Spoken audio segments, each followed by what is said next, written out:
أشهد أن محمدًا رسول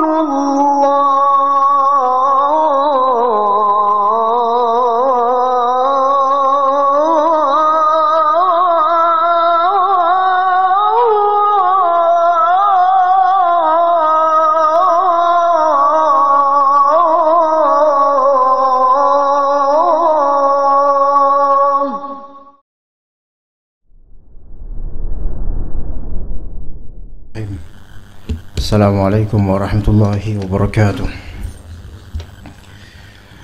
Innal hamdalillah nahmaduhu wa nasta'inuhu wa nastaghfiruh wa na'udzu billahi min shururi anfusina wa sayyiati a'malina may yahdihillahu fala mudilla lahu wa may yudlil fala hadiya lahu.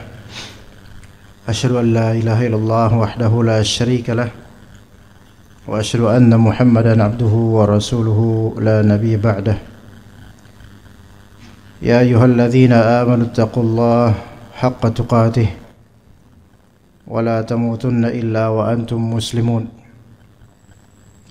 Ya ayyuhan nasu taqu rabbakumul ladzi khalaqakum min nafsin wahidah wa khalaqa minha zawjaha wa batha minhuma rijalan katsiran wa nisaa'a واتقوا الله الذي تساءلون به والأرحام إن الله كان عليكم رقيبا فإن أصدق الحديث كتاب الله وخير الهدي هدي محمد صلى الله عليه وسلم وشر الأمور محدثاتها وكل محدثة بدعة وكل بدعة ضلالة وكل ضلالة في النار أما بعد.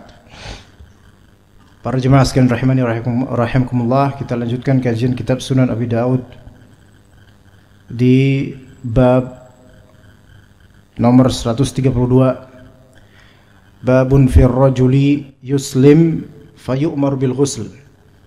Bab tentang seorang laki-laki masuk Islam kemudian diperintahkan untuk mandi. Diperintahkan untuk mandi karena masuk Islam.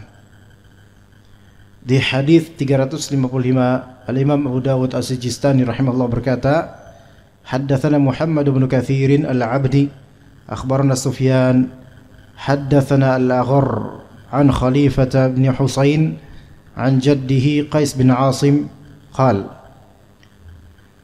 berkata Qais bin Asim radhiyallahu anhu, ataitu an-nabiy sallallahu alaihi wasallam uridu al-islam fa amarni an aghtasila bima'in wa sidr.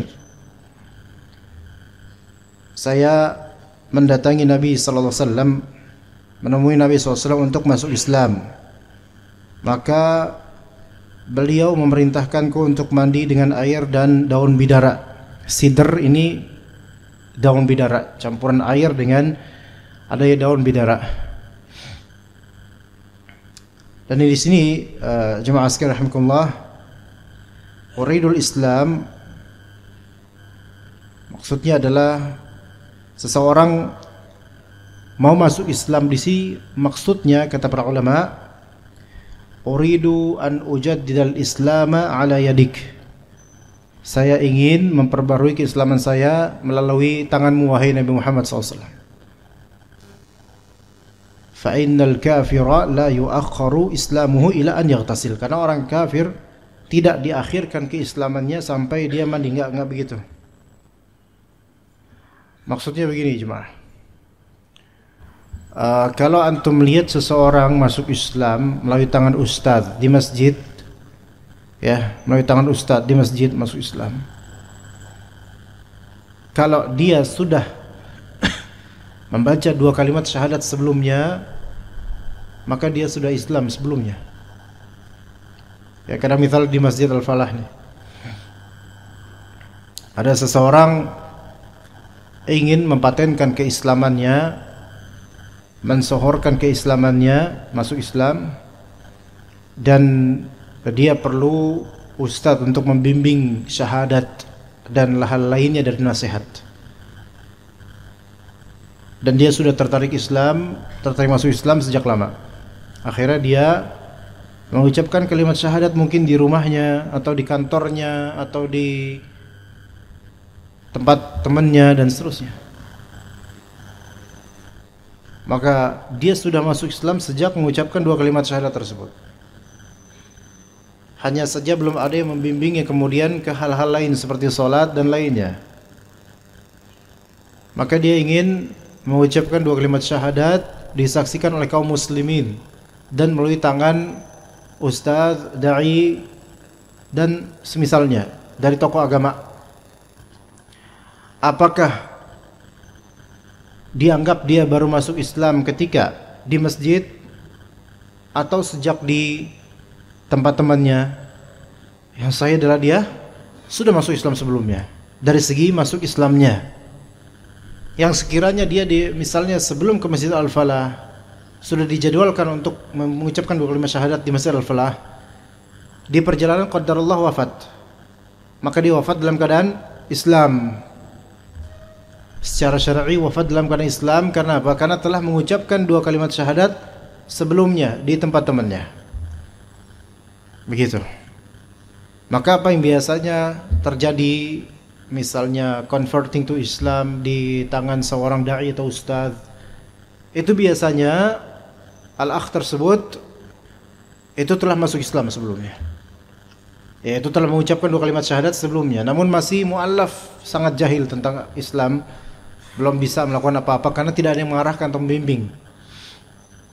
Maka ketika disaksikan oleh kaum muslimin, dan itu sangat dianjurkan untuk memotivasi dirinya, maka kaum muslimin wajib menganggapnya sebagai muslim. Yang sudah tahu dia mengucapkan kalimat syahadat di tangan ustadz di masjid, maka dia harus dianggap sebagai seorang muslim.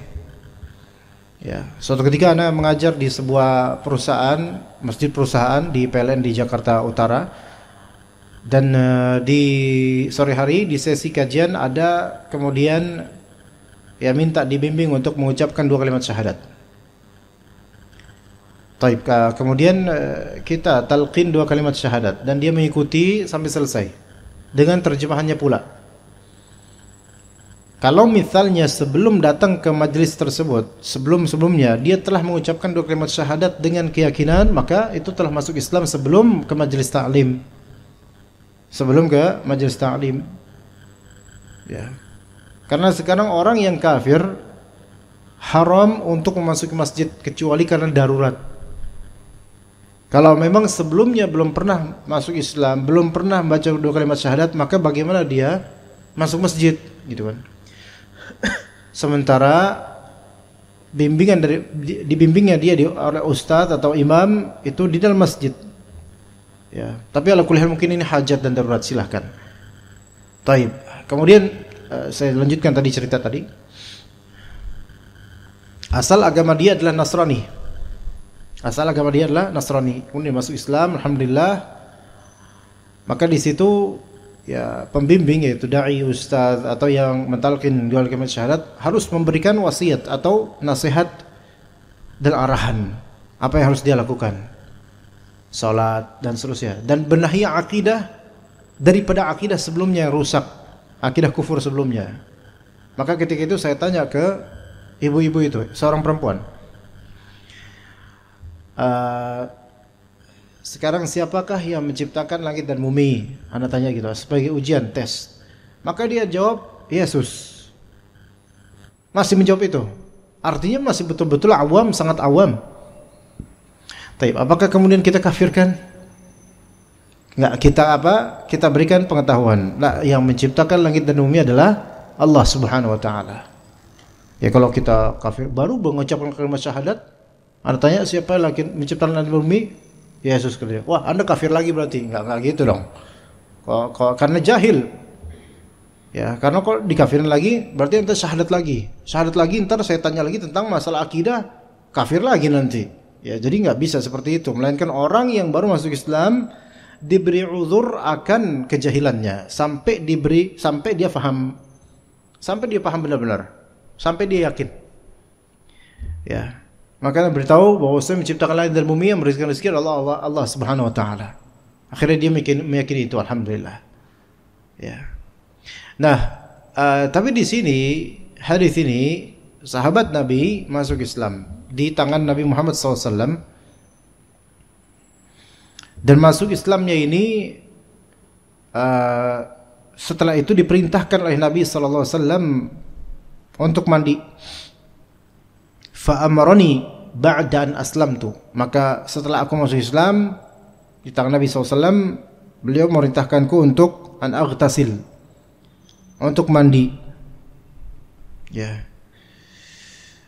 Nah, pertanyaannya, ini kan perintah Nabi sallallahu alaihi wasallam. Apakah mandi karena masuk Islam itu hukumnya wajib atau sunnah? Ini khilaf di antara ulama.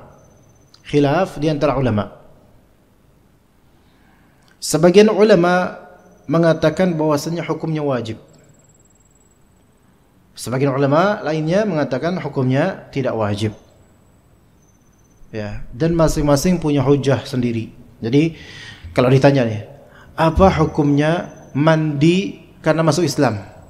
Sebagian ulama katakan wajib mandi masuk Islam. Ulama lain berkata enggak wajib, sunnah. Baik, kita lihat hujah mereka masing-masing. Rahimahumullah. Yang mengatakan mandi karena masuk Islam itu wajib, dalilnya ini. Nabi sallallahu alaihi wasallam memerintahkan sahabat yang masuk Islam ini untuk mandi dengan air dan juga campuran daun bidara. Ya. Ini dalil. Kemudian dalil kedua, bahwasanya orang kafir ketika masih kufurnya itu tidak lepas dari junub. Sama seperti orang muslim, junub, ya. Ya, telah junub, ya, dan mimpi basah, junub dan seterusnya ketika di masa kufurnya dulu. Dan kalaupun mandi junub itu tidak sah mandi junubnya karena masih dalam keadaan kufur. Maka sekarang untuk menutup semua junub tersebut maka wajib mandi. Ini dalil kedua, bisa dipahami cuma. Dalil pertama, hadis ini Nabi SAW memerintahkan sahabat yang baru masuk Islam untuk seorang sahabat yang baru masuk Islam untuk mandi dengan air dan daun bidara. Itu dalil pertama. Dalil kedua, yakni bahwasanya orang yang kufur pada Allah pun sama seperti orang beriman dari segi junub, mimpi basah dan semisalnya. Bedanya orang beriman kalau mandi junub itu sah. Kalau orang yang kufur pada Allah mandi junub tidak sah, karena mandi junub itu ibadah, menghilangkan hadas, membutuhkan niat. Maka tidak dianggap sah dalam Islam, sehingga dia ketika masuk Islam maka dia harus mandi. Begitu. Baik, itu yang kedua, dalil. Pendapat yang kedua mengatakan bahwasanya mandi karena masuk Islam tidak wajib. Tidak wajib, dan pendapat ini yang lebih sahih. Pendapat ini yang lebih sahih. Loh, kalau lebih sahih bukannya tadi yang pendapat pertama ada dalil? Ya, ada dalil betul. Tetapi memahami dalil tersebut berbeda dengan ulama yang kedua. Ulama yang kedua, dalilnya apa? Ulama yang kedua ini, Nabi SAW memang memerintahkan sahabat ini, yaitu Qais bin Asim, diperintahkan untuk mandi karena masuk Islam dengan air dan sidr, dengan air dan daun bidara. Maka kita katakan kalau memang ini adalah wajib, maka kenapa dalam riwayat cuman Qais bin Asim doang yang disuruh mandi setelah masuk Islam? Padahal yang masuk Islam di zaman Nabi itu ada ribuan, belasan ribu orang, beda-beda konteks, yang itu sering sekali banyak yang masuk Islam. Kenapa kok riwayat tentang perintah mandi untuk karena masuk Islam itu cuman di riwayat ini atau beberapa riwayat lainnya mungkin yang sedikit? Dan tidak diriwayatkan banyaknya sahabat yang masuk Islam kemudian mandi. Abu Bakar ketika masuk Islam enggak mandi. Umar bin Khattab masuk Islam enggak ada perintah mandi, dan seterusnya dari sahabat-sahabat lainnya. Maka ini menunjukkan bahwasanya tidak diwajibkan. Seandainya diwajibkan, maka pastilah hal ini maklum di kalangan salaf, di kalangan sahabat semuanya pada mandi ketika masuk Islam. Tapi itu tidak diriwayatkan seperti itu. Dan ini alasan yang cukup kuat. Itu alasan pertama. Alasan kedua, sebagai tanggapan terhadap alasan ulama yang pertama, bahwasanya orang yang kufur kan juga junub, mimpi basah dan seterusnya. Dan kalau mandi junub itu tidak sah, berarti harus disahkan setelah masuk Islam. Maka tanggapannya adalah dari ulama kedua, tetap sunnah mandi masuk Islam itu, bukan wajib. Kalian wahai ulama pertama rahimakumullah, bahwasanya kalian mengatakan ini di masa kufurnya kan junub, mimpi basah, ya, dan nggak sah kalaupun mandi dianggap nggak mandi junub. Berarti pas masuk Islam mandi karena masuk Islam. Anda bilang mandi karena masuk Islam, tapi alasannya mandi karena junub. Harusnya disebut mandi karena junub, bukan mandi karena masuk Islam. Arti lainnya adalah orang yang baru masuk Islam harus mandi junub. Itu bahasanya harusnya, bukan karena mandi masuk Islam. Bisa dipahami nggak cuma sini? Gitu. Sehingga tidak dikatakan mandi karena masuk Islam, tapi mandi junub. Dan apakah ada perintah dari Nabi atau para salaf yang mengatakan bahwasanya, ya akhi antum baru masuk Islam mandi junub sana? Enggak, dengan bahasa yang junub. Kalau memang alasannya karena junub, ya berarti kan mandi namanya mandi junub, dan ini tidak dinamakan mandi junub. Antum namakan mandi karena masuk Islam. Jadi illat dan sebab mandinya itu karena masuk Islam apa junub sih? Kayak gitu. Nah. Dan kemudian dari ulama yang kedua ini yang mengatakan sunnah tidak wajib, mereka juga mengatakan kalau memang itu dalam rangka konteks mandi junub sebagaimana diklaim oleh ulama yang pertama ini, maka mandi junub kan berarti membersihkan diri dari hadas besar. Dan membersihkan diri dari hadas besar itu harus dengan air suci menyucikan. Sementara perintah Nabi dengan air dan campuran daun bidara yang potensi menjadi air suci namun tidak menyucikan, karena ada blending dengan dengan zat suci lain, yaitu bidara yang memungkinkan ada perubahan bau, warna atau rasa. Sehingga ini bukan mandi hadas, bukan mandi junub, bukan mandi apa. Maka wallahu alam, yang lebih tepat bahwasanya orang baru masuk Islam dianjurkan untuk mandi sebagaimana perintah Nabi SAW, dan perintah ini dialihkan menjadi sunnah, bukan menjadi suatu hal yang dianggap wajib. Ya. Taib. Di dalam hadis ini juga ada faedah bahwasanya dianjurkan bagi seorang yang masuk Islam untuk menyerahkan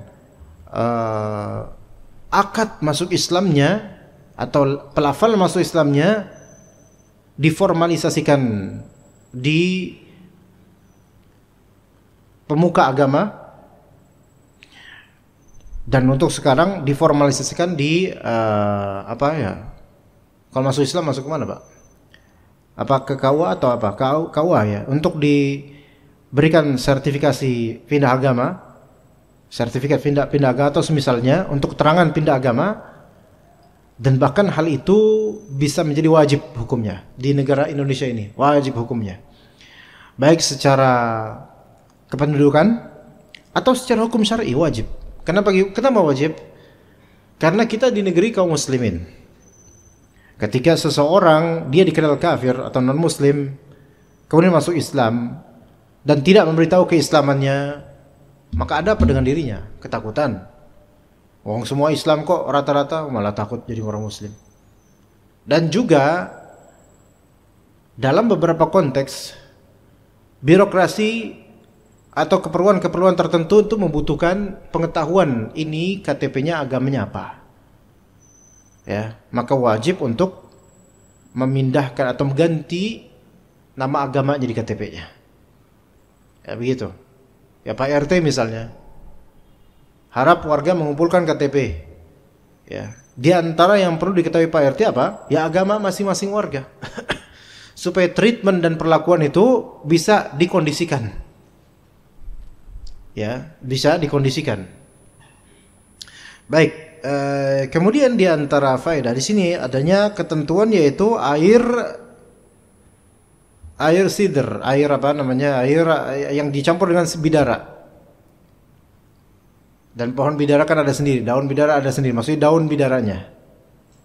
Maka istilah namanya dalam pohon yang ada di langit sana, di langit ke-6 itu batang akarnya, di langit ke-7 itu adalah kemekarannya namanya Sidratul Muntaha. Sidratul Muntaha itu pohon bidara. Sidrah itu pohon. Dan ada yang huruf ta marbutah di sini menunjukkan satu pohon saja. Sidratul Muntaha itu satu pohon yang besar sekali menjulang di langit ke-6, akar dan batang pertamanya, dan untuk juntaian dari pemekaran dedaunan dan seterusnya itu ada di langit ke-7.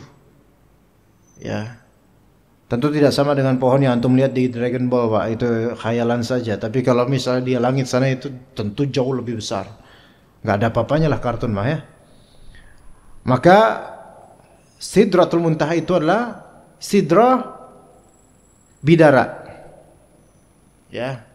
Muntaha ending. Paling ujung, yaitu pohon yang paling mentok di atas, di langit yang teratas, yang tertinggi itu. Namanya Sidratul Muntaha. Kalau pernah dengar Sidratul Muntaha. Jadi kalau Anda punya teman atau antum punya teman namanya Sidratul Muntaha, berarti panggilannya apa? Bidara gitu, ya. Karena sidrah itu bidara. Apakah daun bidara itu berefek pada hal-hal lain misalnya? Wallahu a'lam. Sebagian dari ruqyah dan anak-anak belum bisa memastikan akan kesahihan riwayat dan atharnya. Kalau mandi pakai daun bidara itu mencegah dari jin dan semisalnya, Allah a'lam, Anda belum bisa memastikan. Tapi yang pasti seorang muslim mandi gitu loh. Karena kalau nggak pernah mandi, maka syaitan itu akan suka sama dia. Sebagaimana syaitan sangat menyukai bau-bau yang busuk, ya. Kemudian di hadis berikutnya masih di bab yang sama. Kata Abu Dawud rahimahullah, haddatsana Makhlad bin Khalid, haddatsana Abdul Razzaq, akhbarana Ibnu Jurayj qala ukhbirtu an Uthaym bin Kulayb an abi an jaddi annahu ja'a ila Nabi sallallahu alaihi wasallam faqal, bahwasanya kakeknya yaitu Kulayb datang kepada Nabi sallallahu alaihi wasallam dan berkata, qad aslamtu, saya masuk Islam. Faqala lahu Nabi sallallahu alaihi wasallam, maka Nabi sallallahu alaihi wasallam berkata kepada Kulayb, alqi anka sya'ral kufr, buanglah rambut kafirmu. Maka dia berkata ihliq, cukurlah rambutmu.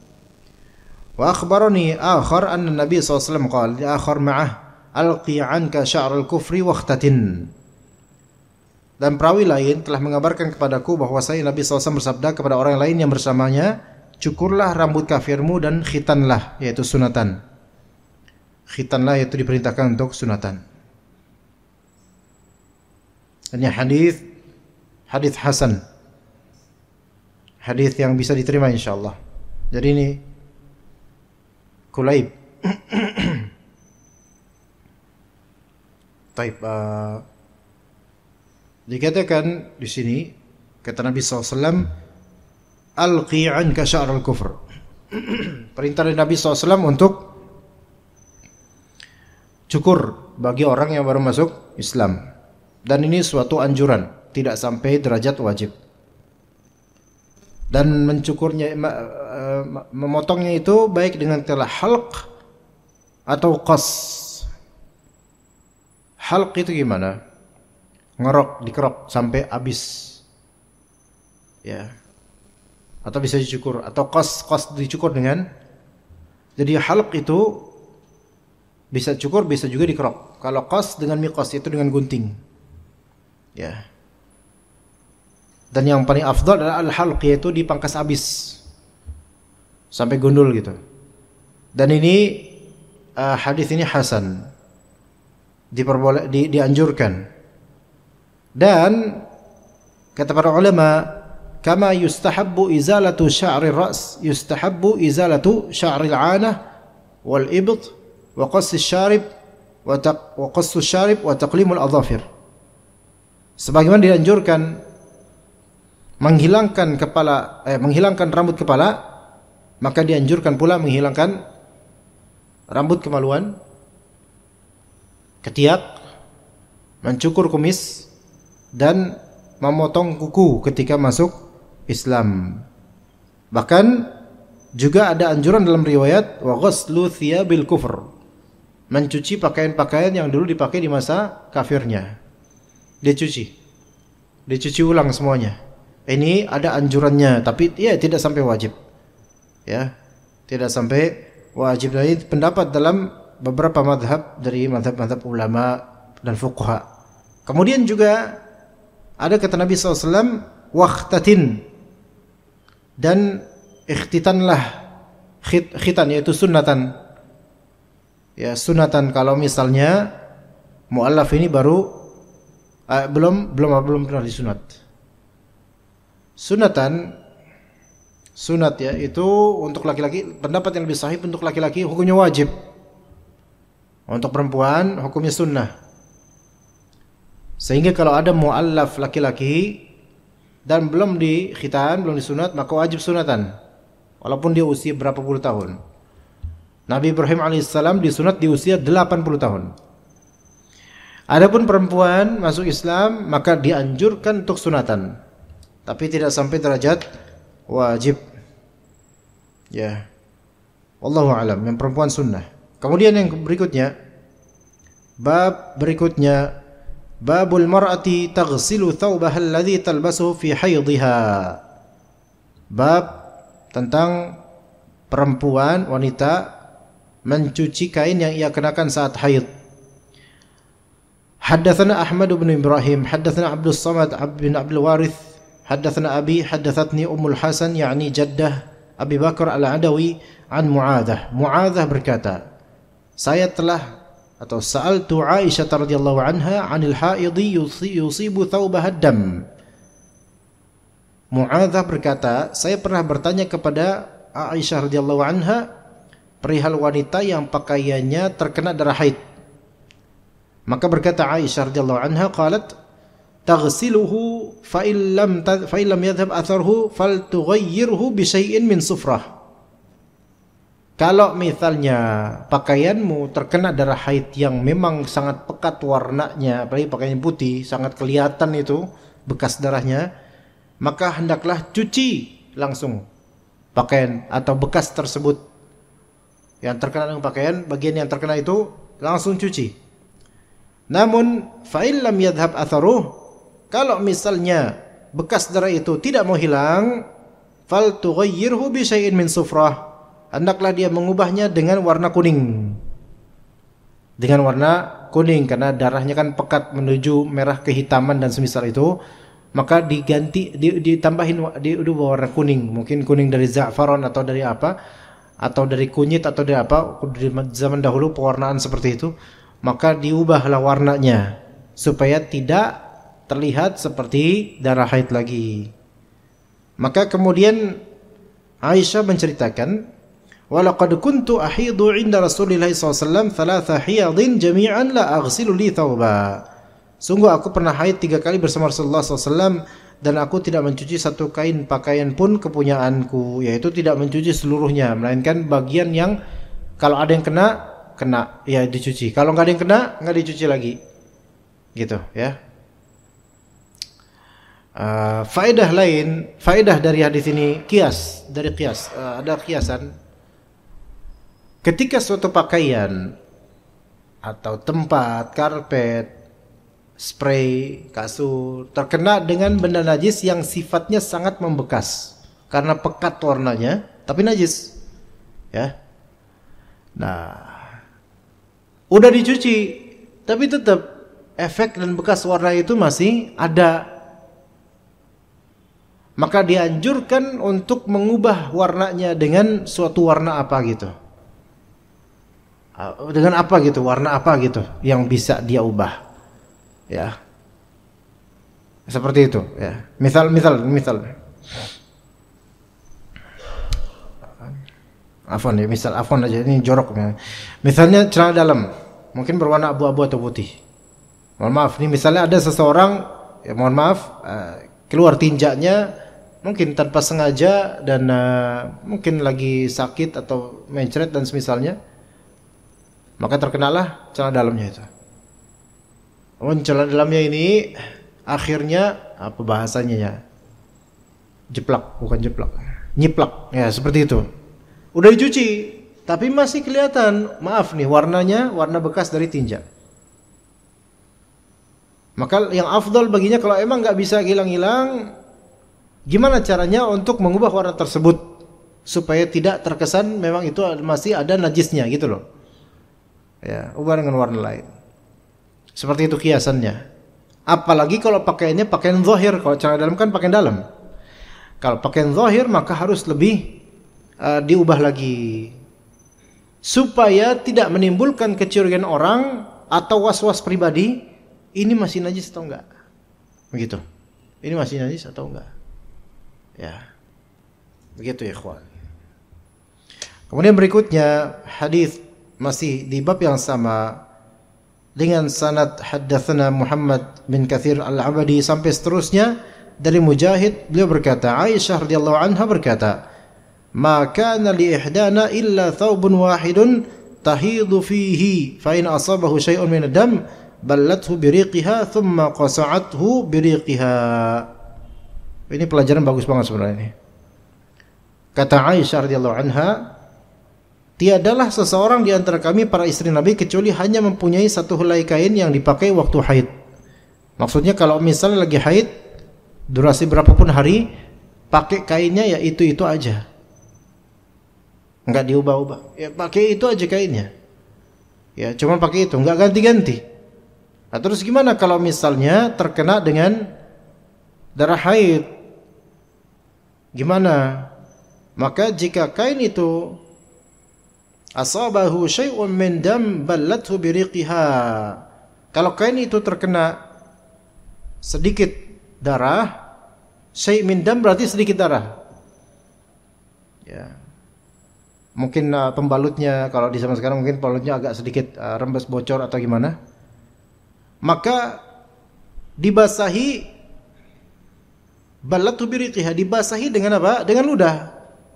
Thumma qasa'athu biriqiha, kemudian digosok dengan ludah sampai bekas dari darah haid tersebut hilang dengan sebab ludah yang digosok-gosok di situ. Saya lihat ya. Ya. Dan gak ganti pakaian. Ini menunjukkan bahwasanya pencucian terhadap suatu najis sedikit yang terkena dengan pakaian itu tidak harus dicuci seluruhnya. Bahkan mencuci pun tidak harus dengan air deterjen atau dengan air suci menyucikan. Dengan ludah pun bisa gitu loh. Kalau zaman sekarang mungkin kok kayak gini ya? Enggak, kayak ya ini zaman Nabi SAW. Kesederhanaan yang Masya Allah. Ya. Kalau sekarang itu subhanallah, kita ini mungkin karena hidup lebih ingin lebih higienis. Nabi itu kan bilang, kalau misalnya makananmu terjatuh, faltaqithu, ambil, pungut, dan singkirkan yang ada dari gangguan atau dari kotoran, disingkirkan dari makanan tersebut. Makan. Ini yang seringkali kita ini, terutama ibu-ibu, tidak mau mengajari kepada anak sunnah seperti ini. Kecuali memang kalau jatuhnya di got, comberan, di lumpur, di apa itu mungkin ya udahlah gitu. Tapi kadang kalau cuma lantai yang sudah bersih atau mungkin agak kotor tapi sebenarnya itu kotor tanah saja, ambil, dan azanya yaitu gangguan dari kotor tanah tersebut disingkirkan, dimakan. Itu yang diperintahkan oleh Nabi SAW. Tapi sekarang metodenya berubah karena mungkin ingin lebih higienis. Juga masalah ini, kita itu kotor sedikit langsung cuci, gitu loh.